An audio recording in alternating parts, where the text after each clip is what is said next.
दोस्तों नमस्कार, सत श्री अकाल और सलाम। जैसा कि हमारी स्टोरी चल रही थी सरबदूली के उस मैन ईटर टाइगर की स्टोरी, जिसने कि सरबदूली के ही एक सरकारी कर्मचारी को, एक फॉरेस्ट डिपार्टमेंट के कर्मचारी को मारकर खा लिया था। और स्टोरी को प्रॉपर समझने के लिए आपको मेरा पिछला ब्लॉग देखना चाहिए, और उस ब्लॉग को देख करके आपको सारा घटनाक्रम समझ में आ जाएगा कि उस मैन ईटर टाइगर के द्वारा क्या क्या घटनाएं की गई थी और किस प्रकार उसने दीवाने राम को मारा था और मारकर उसको ले गया। और इसके बाद की स्टोरी मैं अब आपको आज सुनाता हूं, और आज ये स्टोरी समाप्त हो जाएगी और इसके बाद मैं कोई नई मैन ईटर टाइगर की स्टोरी लेके आऊंगा। मेरे चैनल के साथ आप बने रहना मेरे साथियों, इसको लाइक करना, सब्सक्राइब करना। और मैं अपनी स्टोरी पर अब वापस आता हूं। उस दिन जब दीवाने राम को उस टाइगर के द्वारा मार दिया गया था, जब वो जल्दी जल्दी कपड़े धो करके और वापस सरबदूली की तरफ जाने की कोशिश कर रहा था, और अकेला भी चला जाता था और कभी अपने साथियों के साथ भी चला जाता था, और ये घटना उसके साथ उस दिन हो गई। और टाइगर ने पहले उसको टांग से पकड़ा और टांग से पकड़ कर उसे नीचे गिराया, और नीचे गिरा करके फिर उसको गर्दन से पकड़ कर मार डाला। और उसमें थोड़ा संघर्ष भी हुआ होगा, क्योंकि दीवाने राम ने आसानी से तो अपनी जान नहीं दी होगी। टाइगर ने घात लगा करके हमला तो किया था, लेकिन दीवाने राम को थोड़ा एहसास हो गया था टाइगर के अटैक का। और इधर जब सरबदूली में जो डिपार्टमेंट था फॉरेस्ट का, करीब 6-7 जने थे, और अमूमन जो सरबदूली है वहां पर 15-16 जनों का स्टाफ होता है जब रेगुलर दिनों में, जब वहां पर टूरिस्टों की आवाजाही होती है। लेकिन जब 15 जून के बाद जंगल बंद हो जाता है तो स्टाफ की गिनती 5-7 या 7-8 जनों की रह जाती है। और उन स्टाफ को मालूम था कि ये जो दीवाने राम है ये उस बरसोती सोत के नाले की तरफ गया है कपड़े धोने के लिए और नहाने के लिए। लेकिन शाम के जब 2:30-3 बजे तक भी दीवाने राम वापिस नहीं आया तो उनको चिंता होने लगी, और उन सब ने आपस में बात करी और सोचा कि क्यों ना दीवाने राम की खोज की जाए। और कुल 7-8 जने थे सरबदूली में। उस समय में एक जने को वहीं पर सरबदूली में ही छोड़ करके बाकी 7 जनों की जो टोली थी वो दीवाने राम की खोज में निकल पड़ी। और उनके साथ में एक फॉरेस्ट गार्ड भी था राइफल के साथ में। और ये जो बरसोती सोत का नाला है ये करीब 900 मीटर की दूरी पर पड़ता था सरबदूली से। और जो जंगल था वो असाधारण रूप से घना था, और जगह जगह झाड़ झंखाड़ उगाया था। और जो सड़क थी रामनगर वाली, जो रामनगर धनगढ़ी गेट को जाती है, वो भी नैरो हो गई थी, उसके ऊपर भी लताएं किनारे पर छाई हुई थी। और इस खामोशी को केवल रामगंगा का अनहद नाद, उसकी जो पानी की आवाज है वही तोड़ रही थी। और दूर कहीं से किसी पेड़ के ऊपर से सरपेंट ईगल के बोलने की आवाज भी उस शांति को भंग कर रही थी। और ऐसे ही ये टोली जब चली थी सरबदूली से, तो इन्होंने आपस में ये डिसाइड किया था कि कोई भी जना दूर नहीं होगा, पीछे नहीं हटेगा, गैप नहीं बनाएगा। और अगर किसी वजह से किसी एक जने को रुकना पड़े पीछे वाले पर्सन को, तो वो अपने आगे वाले पर्सन को सूचित करेगा, जिससे कि सब इकट्ठे होकर चले। और इन 7 जनों की टोली इकट्ठे होकर चलने लगी।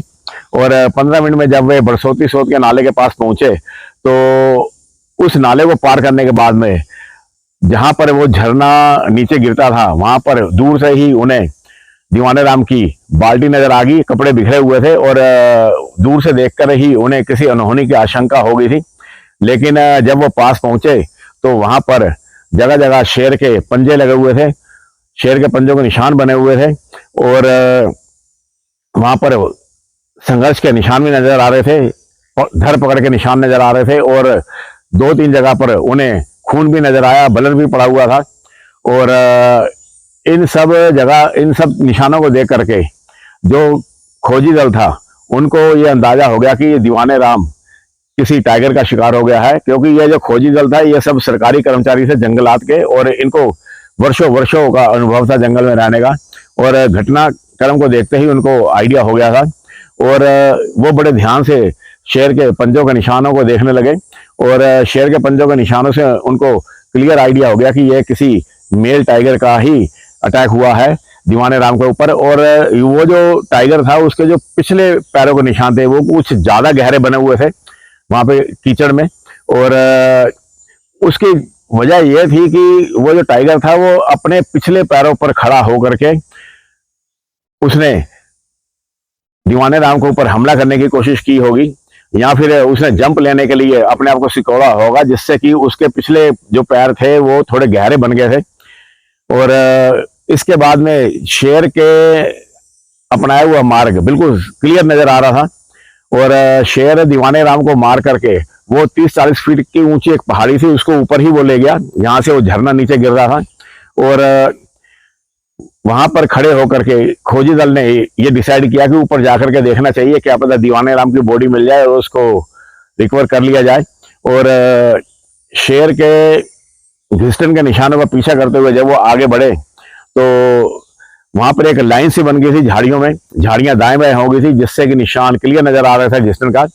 और इसके अलावा कई जगह से पत्थर भी उखड़ गए थे और कई जगह से पत्थरों ने अपनी जगह छोड़ दी थी, क्योंकि पत्थर बरसातों की वजह से मिट्टी गीली हो गई थी और वो लूज हो गए थे। और शेर को भी काफी संघर्ष करना पड़ रहा था अपने शिकार को ऊपर ले जाने के लिए। और इसके अलावा एक जगह उस शेर के फिसल जाने का निशान भी उन्हें मिला, जिससे उनको ये आइडिया हुआ कि शेर काफी कठिनाई से अपने शिकार को ऊपर लेकर के गया है। लेकिन शेर अपनी धुन का पक्का होता है और जो वो ठान लेता है तो उसको करके ही पूरा छोड़ता है। और वो शिकार को फाइनली ऊपर ले ही गया। और अभी वो शिकार का पीछा कर रहे थे तो उनका ध्यान उस जगह की तरफ गया जहां से कि झरना की शुरुआत होती थी। एक बड़ा सा पत्थर था, उसके पीछे थोड़ा पानी इकट्ठा हो जाता था और फिर वो एक चैनल बन करके आगे जाकर के वाटरफॉल के रूप में नीचे गिरता था। और वहां पर गीली मिट्टी थी और कीचड़ था और वहां पर भी जगह जगह शेर के पंजों के निशान लगे हुए थे और शेर के लेटने का निशान भी बना हुआ था। और साफ पता चल रहा था कि वो जो शेर था, मानवभक्षी शेर, वो इस पत्थर की ओट में काफी देर तक छिपा रहा होगा और उसने काफी देर तक दीवाने राम को देखा होगा। और यहीं से उसने घात लगाई और यहीं से आगे उतर करके खिसकता खिसकता वो आगे आया और फाइनली उसने दीवाने राम को पकड़ लिया। और वो सभी 6-7 जने गुच्छा बने एक जगह खड़े होकर के उस निशानों को देख रहे थे और कल्पना नेत्रों से वो इमेजिन कर रहे थे कि दीवाने राम के ऊपर किस प्रकार उसने टाइगर ने हमला किया होगा, किस प्रकार उसने अटैक किया होगा, किस प्रकार वो छिपा होगा यहाँ पर। अभी वो खोजी दल टाइगर के उन निशानों को देख ही रहा था कि तभी 25-30 गज दूर वाली झाड़ियों की तरफ से, जो झाड़ियां सामने की तरफ थी, वहां से टाइगर के गुर्राने की आवाज आने लगी। और शेर झाड़ियों के घने पर्दे के पीछे से गरज रहा था। एक छिपे हुए शेर की निकट से गुर्राहट की आवाज जंगल में सबसे ज्यादा डराने वाली आवाज होती है और उसके घर में घुसपैठ करने वालों को यह एक पक्की चेतावनी होती है कि वे और अधिक नजदीक ना आए। अगर वे और अधिक नजदीक आएंगे तो उनके ऊपर हमला कर दिया जाएगा। ये जो शेर की गुर्राहट होती है ये इंसान के स्नायु तंत्र पर बहुत गहरा इफेक्ट डालती है। और जंगल में अगर इंसान अकेला हो तो कई बार उसकी टांगों को लकवा भी मार जाता है। और ऐसे ही एक बार मैं जिम कॉर्बेट पार्क में ही डिकाला से करीब 1 किलोमीटर की दूरी पर एक मचान है, उसके ऊपर बैठा हुआ था। शाम का करीब 5 बजे का वक्त था और उसमें उस मचान तक पैदल जाने की परमिशन थी। ये बात 1996 की मैं आपको बता रहा हूँ। और वहां पर एक छोटा सा कुंड बना हुआ है, फॉरेस्ट डिपार्टमेंट के द्वारा बनाया गया है पानी का, ताकि जानवर वहां पर पानी पिए और ऊपर मचान पर बैठे लोगों को आसानी से वन पशुओं के दर्शन हो सके। और वहां पर सूअरों का एक झुंड पानी पीने के लिए आया और शेर वहीं कहीं पास में ही छिपा हुआ था और मैं भी उस शेर को देख नहीं पाया था। और अचानक बड़ी तेजी से जब गुर्राहट आई और जो सूअर भागे तो एक सूअर जो था वो एक पेड़ से ही टकरा गया और उसके ऊपर शेर की गुर्राहट का इतना भयानक असर हुआ कि उसको पता ही नहीं चला रास्ते का और वो अंधा होकर भगा और एक पेड़ के से टकरा करके वहीं गिर गया और उस शेर की गिरफ्त में आ गया। और इस प्रकार शेर की गरज का ये जो असर होता है ये इंसानों पर नहीं, जंगली जानवरों पर भी होता है। और उस शेर के गुर्राहट को सुन करके वो जो टोली थी वो एक जगह इकट्ठी हो गई और बिल्कुल पास पास आ गई और वहीं से उन्होंने इशारों ही इशारों में एक दूसरे से बात करी और उन्होंने ये डिसीजन लिया कि यहाँ से चले जाना ही सही होगा। और आगे उसका पीछा करना ठीक नहीं है, क्योंकि एक तो वो पैदल है और दूसरा केवल एक गार्ड है उनके पास में और एक राइफल के साथ एक गार्ड है। और ऐसे में उस शेर के द्वारा अपने शिकार को बचाने के लिए दूसरा शिकार भी किया जा सकता है। इसलिए वो जो टोली थी वो धीरे धीरे वापस आई और सामने की तरफ मुंह करके वो धीरे धीरे वापस आते चले जा रहे थे। और इस प्रकार सावधानी से वापस आना ही एक सही डिसीजन होता है ऐसे मौके पर। और फाइनली वो उस 30-40 फीट की ऊंचाई से नीचे उतर आए और नीचे उतर करके और वो दोबारा उस जगह के पास पहुंच गए जहां पर कि दीवाने राम नहाया था और जहां पर उसकी बाल्टी पड़ी हुई थी औंधी और उसके कपड़े भी बिखरे हुए थे। और खोजी दल के द्वारा उन सब कपड़ों को इकट्ठा किया गया। वो धुले हुए कपड़े थे जो उसको एक बाल्टी में रखा गया और इसके अलावा उसका जो साबुन था और वो सब उसका और जो बचा हुआ सामान था वो सब इकट्ठा करके खोजी दल वापस सर्वदूली की तरफ चल पड़ा। और जब वो सर्वदूली की तरफ चले थे तब भी वो बड़ी सावधानी के साथ चले थे और बार बार पीछे की तरफ देखते थे। और एक जना तो उल्टा चलता था और पीछे की तरफ मुंह करके उल्टा चलता था और उनकी जो स्पीड चाल थी चलने की वो असाधारण रूप से स्लो थी। और इस स्लो चाल की वजह से उनको जब वो गए थे उस बरसोती सोत के नाले की तरफ तो उनको 15 मिनट लगे थे और जब वापस वो पहुंचे तो उनको करीब करीब आधा घंटा लग गया। और ये एक बहुत जरूरी था ऐसे, क्योंकि हो सकता है शेर के द्वारा पीछा किया जा रहा हो और वो पीछे से हमला कर दे। इसलिए एक जना पीछे की तरफ मुंह करके चल रहा था और फाइनली वो कुशल बिल्कुल सेफली सर्वदूली के रेस्ट हाउस में पहुंच गए।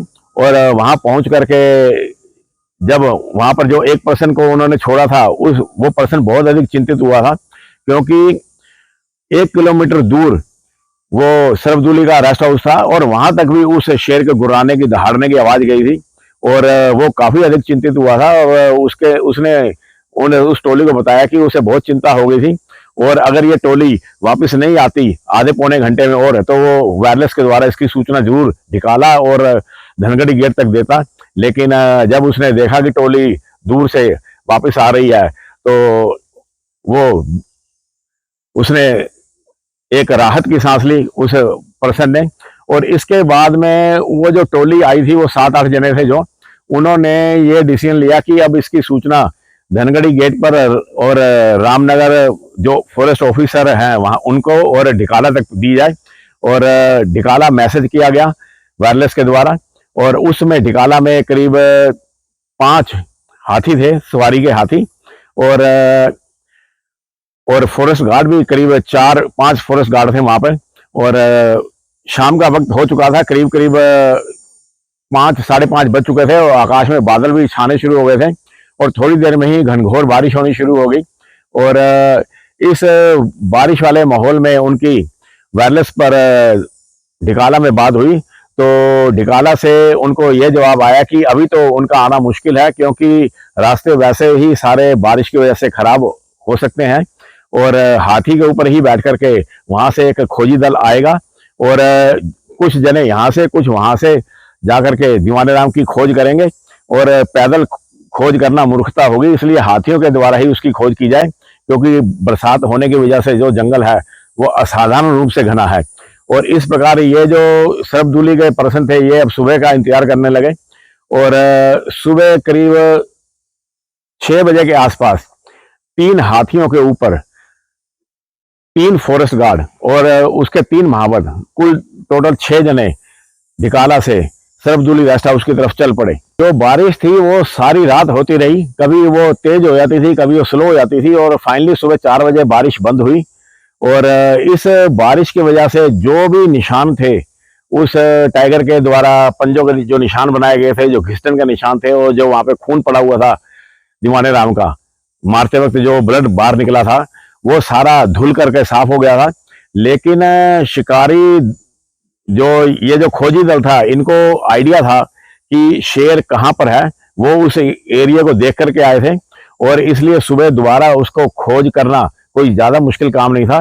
और उनको मालूम था कि शेर किन झाड़ियों में छिपा हुआ है, लेकिन फिर भी उस खोजी दल को शेर का रोंवा तक नजर नहीं आया था। और ये जो 3 हाथियों के ऊपर बैठ करके एक रेस्क्यू पार्टी जो ढिकाला से चली थी, उसमें एक गोमती नाम की हथनी थी, और गोमती हथनी के ऊपर भी मैंने बहुत सवारी करी है। जैसा कि मैंने आपको बताया कि मैं 1982 से ही जिम कॉर्बेट नेशनल पार्क में लगातार जा रहा हूं, और कभी मैं आपको इस बात के सबूत दूंगा कि मैं कितना पुराना कॉर्बेट पार्क में जा रहा हूं। मेरे पास 1985-86 के ब्रोशर पड़े हुए हैं साथियों, वो भी मैं आपके साथ शेयर करूंगा किसी दिन। और गोमती जो हथनी थी वो टाइगर की स्पेशलिस्ट हथनी थी, और मैंने गोमती के ऊपर बैठ करके कई बार टाइगर को जंगल में देखा है। और गोमती इतनी सदी हुई हथनी थी कि वो टाइगर के काफी पास तक चली जाती थी, और टाइगर जब होठों ही होठों में गुर्राता था तो तब भी गोमती घबराती नहीं थी। और गोमती भी एक अजीब सी गुरगुराने जैसी आवाज करती थी, जो टाइगर को चेतावनी होती थी अगर वो आगे बढ़ेगा तो उसके ऊपर भी हमला कर दिया जाएगा। और गोमती अपनी सूंड को अंदर कर गोल करके अपनी मुंह की तरफ कर लेती थी और हमला करने के लिए तैयार हो जाती थी। वही गोमती हथनी इस रेस्क्यू पार्टी का हिस्सा बनी, और एक पवनकली हथनी थी। एक बहुत ही पुराना महावत है जिसका नाम याकूब है, और वो आज भी वॉलंटरी कॉर्बेट पार्क में काम करता है। मैं अभी कॉर्बेट पार्क होके आया था इसी साल मार्च अप्रैल में, तो मैं उससे मिला भी था और मेरी उससे काफी अच्छी बातचीत भी हुई थी, और मैं उसको बहुत पुराना जानता हूँ। और उस याकूब की लीडरशिप में ये 3 हाथी जो थे वो सरबदुली की तरफ चले। और जो हाथी की जो स्पीड होती है दोस्तों, जंगल में नॉर्मली जो उसकी चाल होती है चलने की, वो 4 किलोमीटर से लेकर के 6 किलोमीटर प्रति घंटा तक होती है, जो उसकी सामान्य चाल होती है। जैसे कि इंसान की जो चाल होती है वो भी इतनी ही होती है पैदल चलने की। और हाथी अगर छोटी दौड़ हो तो करीब 40-45 किलोमीटर की स्पीड से वो चेस कर सकता है, लेकिन हाथी की बॉडी लंबा दौड़ने के लिए नहीं बनी, वो केवल 400-500 मीटर तक ही भाग सकता है। और इस प्रकार ढिकाला से सरबदुली तक पहुंचने में करीब करीब 3-3.5 घंटे उन हाथियों के द्वारा लग गए, क्योंकि जो सरबदुली है और ढिकाला के बीच का जो डिस्टेंस है वो करीब करीब 13 किलोमीटर के आसपास का बनता है। और जब हाथी वहां पर पहुंचे तो 3.5 घंटे हाथी लगातार चलते हुए आए थे, और गार्ड इसलिए चले थे उन हाथियों के ऊपर बैठ करके, क्योंकि जंगल में ये जो एक्चुअली में जो पालतू हाथी होते हैं ये हथनियां थी ये, और इन हथनियों को जंगल के मेल हाथियों के द्वारा भी खतरा हो सकता था। और मेल हाथी अगर जंगल में टकर जाए तो इनकी कोशिश इन हथनियों को भगा करके ले जाने की होती है, या कई बार इनसे उनको इंसान की स्मेल आती है तो वो इन पालतू हथनी के ऊपर भी हमला कर देते हैं। इसलिए उनकी सेफ्टी के लिए भी उनके साथ फॉरेस्ट गार्ड बैठे हुए थे ऊपर। और जब 3.5 घंटे की पैदल यात्रा के बाद ये हाथी सरबदुली पहुंचे तो इनको 2 घंटे का विश्राम देना जरूरी था। और 2 घंटे के बाद में फिर ये 3 हाथियों के ऊपर में बैठ करके करीब 15 जनों की टोली उस दीवाने राम की खोज के लिए निकल पड़ी। और 15 जनों का मतलब कि एक हाथी पर कुल टोटल मिलाकर के 5 जने आराम से बैठ सकते हैं। एक होदा होता है पालतू हाथी के ऊपर, दो बंदे एक तरफ मुंह करके बैठते हैं, 2 एक तरफ मुंह करके बैठते हैं, और उनका महावत आगे बैठा होता है। और इस प्रकार कुल 5 जने और 15 जनों की ये टोली उस दीवाने राम की खोज में निकली, और करीब 15-20 मिनट में मजे में ही ये उस बरसोती सोत के नाले के पास पहुंच गई। और बरसोती सोत के नाले के पास पहुंच करके जब वहां पर निशान देखने की कोशिश की तो उन्होंने देखा कि वहां जो सारे निशान थे वो बारिश की वजह से समाप्त हो चुके थे। लेकिन खोजी दल को आइडिया था अगर वो पिछली शाम को खोज नहीं करते तो उन्हें दीवाने राम की बॉडी कभी नहीं मिलती, और कभी भी उन्हें पता नहीं चलता कि शेर इतने घने जंगल में बरसात के मौसम में उस दीवाने राम को कहाँ घसीट कर ले गया है।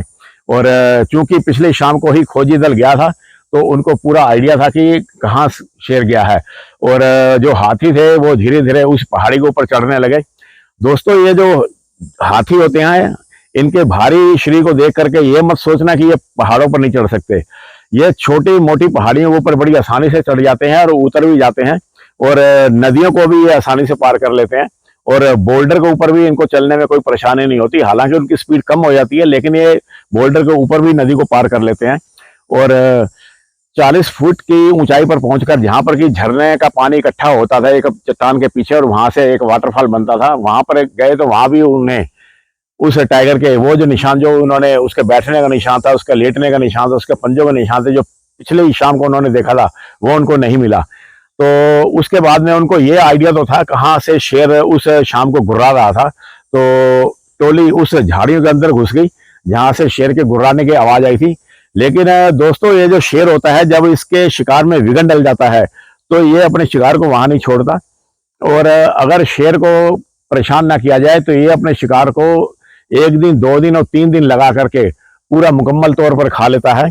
और एक शेर की जो खुराक होती है वो करीब 7-8 किलो, बंगाल शेर टाइगर है जो, उसकी खुराक 7-8 किलो होती है प्रतिदिन की। और अगर वो कई दिन का भूखा हो तो 15-20 किलो और 25 किलो तक का भी मीट वो खा सकता है।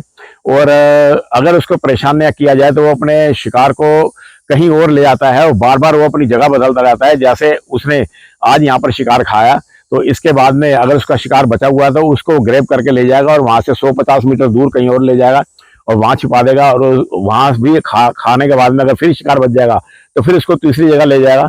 और इस प्रकार शेर अपने शिकार को मूव करता रहता है, क्योंकि उसका कारण ये है कि ये अपने शिकार को गीदड़ों से, लोमड़ियों से और लकड़बग्गों से और गुलदार और जो दूसरे और जानवर हैं उनसे बचाने की कोशिश करता है। और अगर शेर का शिकार बचा हुआ होता है, अगर शिकार बचता है तो वो कहीं आसपास ही उसकी रखवाली में किसी झाड़ी के नीचे पड़ा ऊँगता रहता है, सोता रहता है दिन में, और किसी आहट होने पर अपने शिकार की तरफ वो नजर रखता है, और शिकार को अगर कोई खाता हुआ मिल जाए तो बड़ी बेरहमी से उस जानवर के ऊपर में वो हमला कर देता है।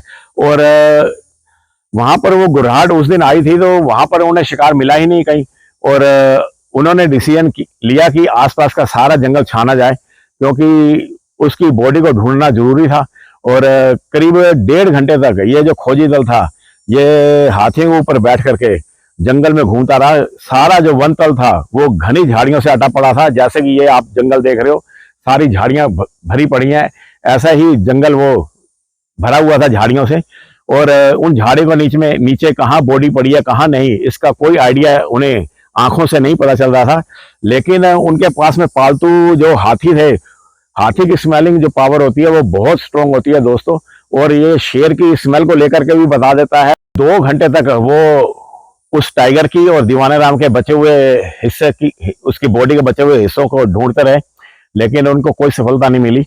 और बाद में एक जगह तीनों हाथी खड़े हुए और वहां पर उन्होंने विचार विमर्श करने लगे कि अब आगे क्या किया जाए। और अभी वो ये विचार विमर्श कर ही रहे थे कि तभी बाईं तरफ की तरफ झाड़ियों के अंदर से शेर की गुर्राहट आने लगी, और जान पड़ता है शेर ने इनको देख लिया हो और अपने शिकार को छोड़ करके थोड़ा आगे बढ़ा हो इनकी तरफ। और जैसा कि पिछली शाम को भी उसको अनुभव हुआ था कि किस प्रकार उसने गुर्रा करके उस खोजी दल को भगा दिया था, और ऐसा ही उसने सोचा होगा कि वो इस खोजी दल को भी गुर्रा कर भगा देगा। और हाथियों से भिड़ंत का तो उसे अनुभव था ही, वो जंगल का शेर था और हाथियों से भी अक्सर उसकी भिड़ंत होती रहती थी, इसलिए वो हाथियों से घबराया नहीं। और करीब 15-20 मीटर की दूरी से उसकी गुर्राहट आने लगी, और उस गुर्राहट की तरफ जब हाथियों को आगे बढ़ाया गया तो सबसे आगे गोमती हथनी थी। और जब ये हाथी आगे बढ़े तो शेर और जोरों से गुर्राने लगा, लेकिन जब लगातार उसने देखा कि हाथी आगे बढ़ते ही चले आ रहे हैं तो उसकी हिम्मत जवाब देगी शेर की। और एक कारण और ये था कि ये सब ऊपर बैठे जने जोरों से शोर भी मचा रहे थे और हाथी भी आगे बढ़ रहे थे धीरे धीरे, और साथ में हवाई फायर भी लगातार किया जा रहा था। ये शेर को गोली तो मार नहीं सकते थे क्योंकि शेर एक प्रोटेक्ट एनिमल है और ये सब जंगल के कर्मचारी थे, और ये इस प्रकार बिना डिक्लेयर किए शेर को गोली नहीं मार सकते थे। लेकिन हवाई फायर इन्होंने किए, और इन शोर की वजह से, हवाई फायर की वजह से और 15 जनों के मिले जुले शोर के से और हाथियों के आगे बढ़ने से उस शेर की हिम्मत जवाब देगी, और फाइनली वो चला गया। और उस जगह पर पहुंचकर उन्होंने देखा कि बड़ा ही करुणिक दृश्य था। एक तरफ सर कटा हुआ पड़ा था जो कि जाने पहचाने की सीमा को पार कर चुका था और कीचड़ से सना हुआ था, और पूरा जो सर था वो जो फेस था और सारा वो खून से लथपथ था उसका, और स्क्रैचों से भरा हुआ था, इसलिए पहचान में नहीं आ रहा था कि वो किस इंसान का वो सिर होगा। और इंस्टेंटाइन बाहर पड़ी हुई थी और पेट का कुछ हिस्सा बाहर था और एक बाजू भी आधी खाई पड़ी हुई थी और इसके अलावा और कोई उसका कोई पार्ट नहीं मिला। अब नीचे उतरना खतरे से खाली नहीं था, क्योंकि अगर कोई पर्सन नीचे उतरता तो शेर उसके ऊपर हमला कर सकता था और उस हमले से शेर को भगाया तो जा सकता था, लेकिन शेर के एक ही हमले में इंसान मर सकता है और उसकी जान को खतरा हो सकता था। इसलिए सबसे पहले ये जरूरी था कि उस शेर को वहां से दूर भगाया जाए, उसकी देखभाल की जाए। उस बचे हुए जो शिकार था उसके पास एक हाथी खड़ा रहा, इसलिए कि जब शेर को भगाने की कोशिश कर रहे हो तो शेर उन पाटों को उठा करके ना ले जा सके। इसलिए एक हाथी वहीं खड़ा रहा और फॉरेस्ट गार्ड उसके ऊपर बैठे हुए थे दो, और बाकी के जो दो हाथी थे वो उस दिशा की तरफ बढ़े जिस दिशा की तरफ उनको आइडिया था कि शेर गया है। और स्मेल ले ले करके हाथी भी बता रहे थे कि शेर किस दिशा की तरफ गया है। और करीब आधे घंटे के बाद में जब हाथी थोड़ा और आगे बढ़े तो दूर से फिर शेर की गुर्राहट आने लगी और हाथी बड़े जोर से शेर की तरफ भागे। खासकर जो गोमती हथनी थी वो बड़ी स्पीड से उसकी तरफ भागी और फिर फायर किए गए और शेर को फाइनली कई सौ मीटर दूर खदेड़ दिया गया। और उसको खदेड़ने के बाद में जब वो हाथी वापस आए तो एक घेरा बनाया गया, 3 हाथियों के द्वारा घेरा बनाया गया और 2 फॉरेस्ट गार्ड राइफलों के साथ नीचे उतरे और 2 दूसरे पर्सन उतरे और एक साथ में लाई चद्दर में उसके जो पार्ट थे उनको इकट्ठा करके उसकी पोटली बनाई गई और उसको हाथी के ऊपर लाद करके और वो टोली वापस चल पड़ी। और जब ये टोली वापस जा रही थी तो इनको इस बात का पूरा एहसास हो रहा था बार बार कि वो जो शेर है उसके द्वारा इनका पीछा किया जा रहा है। और इन्होंने शेर को देखा तो नहीं था पीछा किए जाते हुए, लेकिन उनको पूरा एहसास हुआ था। और अभी तक इस सारे घटनाक्रम में इनको शेर ढंग से कहीं भी दिखाई नहीं दिया था, केवल हल्का सा झाड़ी में 1-2 बार उनको उसको पीला कोट ही नजर आया था। और जब वो उस झरने से नीचे उतर के बरसोती सोत के नाले में उतर गई हाथियों की 3 हाथियों की टोली, तो ये बरसोती सोत का नाला है, करीब 150-200 मीटर चौड़ा है और उसके बीच में पत्थर थे, रेत थी और हल्का हल्का पानी बह रहा था उस समय में। और वैसे तो ये बरसोती सोत का नाला अगर आप कॉर्बेट पार्क जाते हो तो सूखा ही मिलता है, और लेकिन उस समय थोड़ा थोड़ा उसमें पानी बह रहा था। और जब ये 3 हाथियों की टोली उस बरसोती नाले के दूसरे किनारे पे पहुंची तो जो पिछला किनारा था वहां पर उनको क्लियर नजर आ गया कि टाइगर उनके पीछे पीछे ही आ रहा है और करीब 100-125 मीटर का डिस्टेंस बनाकर उसका पीछा कर रहा है। और वहां से दोबारा से हवाई फायर किए गए उस टाइगर की दिशा की तरफ और हाथियों को बढ़ाया गया सरफदुली के रेस्ट हाउस की तरफ। और फाइनली वे सभी सुरक्षित सरफदुली रेस्ट हाउस के अंदर एंटर हो गए और उसका गेट बंद कर लिया गया। और उसमें दिन में भी उसमें फिर करंट छोड़ा गया क्योंकि उसमें जो वायरिंग थी करंट की वो लग चुकी थी। और इस प्रकार इस दीवाने राम की बॉडी को रिकवर किया गया और उसको बचाया नहीं जा सका। और ये जो मेल मैन ईटर टाइगर था, इसके बाद भी इस मैन ईटर टाइगर ने काफी परेशान किया वहां पर टूरिस्टों को भी। जो भी गाड़ी, जैसे कि मैंने आपको बताया 15 नवंबर को जंगल खुल जाता है, ओपन हो जाता है और नवंबर के और अक्टूबर के लास्ट वीक से वो सारे रास्ते ठीक करने शुरू कर दिए जाते हैं, क्योंकि झाड़ियों को काटा जाता है, जहाँ खड्डे पड़ जाते हैं पानी बहने की वजह से मिट्टी निकल जाती है, वहां मिट्टी डाली जाती है ट्रैक्टर के द्वारा। और इस बार ये जो 12-13 जो मजदूरों की जो टोली जो इनको रिपेयर कर रही थी इन रास्तों को और झाड़ी को काट रही थी, इस बार उनके साथ 2 फॉरेस्ट गार्ड की जगह 7-8 फॉरेस्ट गार्ड लगाए गए और 3-4 ट्रैक्टरों को हमेशा रखा जाता था वहां पर एक दीवार की तरह। और उन ट्रैक्टरों के बीच में जो गैप था उसको भी एक जाली के द्वारा कवर कर दिया जाता था, ताकि एक तरफ से जो टाइगर का अटैक है वो सुरक्षित हो सके। और इस प्रकार पूरे खतरा उठा करके उन रास्तों को क्लीन किया गया। और बाद में भी जब दोस्तों जो टूरिस्टों की जो जीपें आती थी उनके ऊपर भी इस टाइगर के द्वारा उनके पीछा किया गया 1-2 बार। और ये अब काफी ढीठ हो गया था और रास्ते में अक्सर मिल जाता था और जीपों को देख करके घबराता नहीं था और अटैकिंग मूड में बैठ जाता था। और इस प्रकार वहां पर जो पैदल गश्त थी वो बंद कर दी गई और ये डिसाइड किया गया कि सरफदुली का जो एरिया है उसके आसपास जो भी गश्त की जाएगी वो हाथी के ऊपर ही बैठकर की जाएगी, जब तक इस शेर का कोई उपाय नहीं कर दिया जाता। और इस शेर का उपाय एक दिन अचानक कुदरत ने ही कर दिया। ऐसा हुआ कि एक बार हाथियों के ऊपर बैठ करके एक टोली जंगल के अंदर उस बरसोती नाले के किनारे किनारे जा रही थी और रामगंगा और बरसोती का नाला जहां आपस में मिलता है वहीं पर एक शेर की बॉडी मिली और बाद में इस शेर की बॉडी को जब ध्यान से देखा गया, इसका निरीक्षण किया गया, तो पता चला कि ये वही मेल मैनीटर टाइगर था और जो कि दीवाने राम को मारकर खा गया था, और उससे पहले उसने एक पंत को भी इसने मार डाला था। शेर की बॉडी को पोस्टमार्टम के लिए भेजा गया और उसकी बॉडी के ऊपर में काफी स्क्रैच के निशान थे और जगह जगह कट पड़े हुए थे, और साफ पता चल रहा था कि इसकी किसी दूसरे मेल टाइगर के साथ में भिड़ंत हुई है, लड़ाई हुई है अपनी टेरिटरी के चक्कर में, और ये लड़ाई कहीं दूर हुई थी। और दोस्तों ऐसा होता है कि टाइगर जब घायल हो जाता है, चाहे वो गोली से घायल हो जाए और चाहे वो किसी टेरिटरी में घायल हो जाए, और जब वो बच जाता है घायल होकर के, तो वो सदा पानी की तरफ ही जाता है। टाइगर को पानी बहुत प्रिय होता है, और ये टाइगर की एक खास आदत होती है कि घायल होने पर टाइगर किसी आसपास नदी या पानी के सोते के आसपास ही मिलता है। इसलिए जो शिकारी होते थे पुराने समय में, जब वो टाइगर को गोली मारते थे और टाइगर जब घायल होकर के बच निकलता था, तो वो अक्सर आसपास जो पानी के सोते होते थे वहीं उसकी तलाश करते थे।